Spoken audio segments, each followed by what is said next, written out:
नमस्कार, मैं डॉक्टर प्रीति Jindal, senior consultant gynaecologist.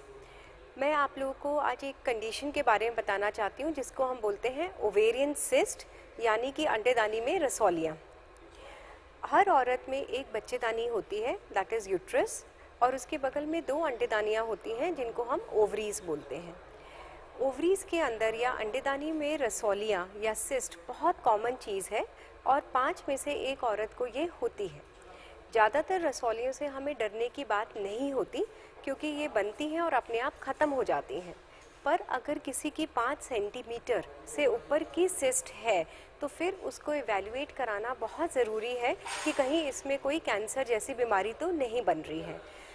Evaluation में एक तो सबसे पहले अल्ट्रासाउंड होना चाहिए जिससे कि ये पता चलता है कि सिस्ट कितनी बड़ी है, और कुछ ट्यूमर मार्कर्स होते हैं जो ब्लड टेस्ट होते हैं, जैसे कि CA-125, CEA, अल्फ़ा फीटोप्रोटीन। अगर ये इनमें कुछ गड़बड़ निकलती है तो फिर हमें उनका ट्रीटमेंट करना पड़ता है, पर अगर ये नॉर्मल आते हैं तो फिर हमें ट्रीटमेंट की ज़रूरत नहीं होती, पर रेगुलर फॉलोअप करना बहुत ज़रूरी होता है।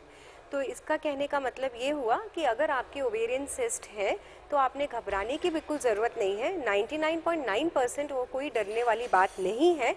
एक कंडीशन होती है पॉलीसिस्टिक ओवरीज, जिसमें अंडेदानियों में बहुत सारी सिस्ट हो जाती हैं।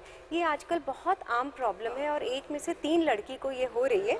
ये कैंसर नहीं है, पर इससे थोड़ा सा मोटापा आना, हेयर ग्रोथ होना, चेहरे पर मुहासे होना, ये सारी प्रॉब्लम्स हो जाती हैं। तो अगर पॉलीसिस्टिक ओवरीज है तो उसका भी ट्रीटमेंट लेना ज़रूरी है और आपने अपने डॉक्टर से मिलना चाहिए। Thank you so much.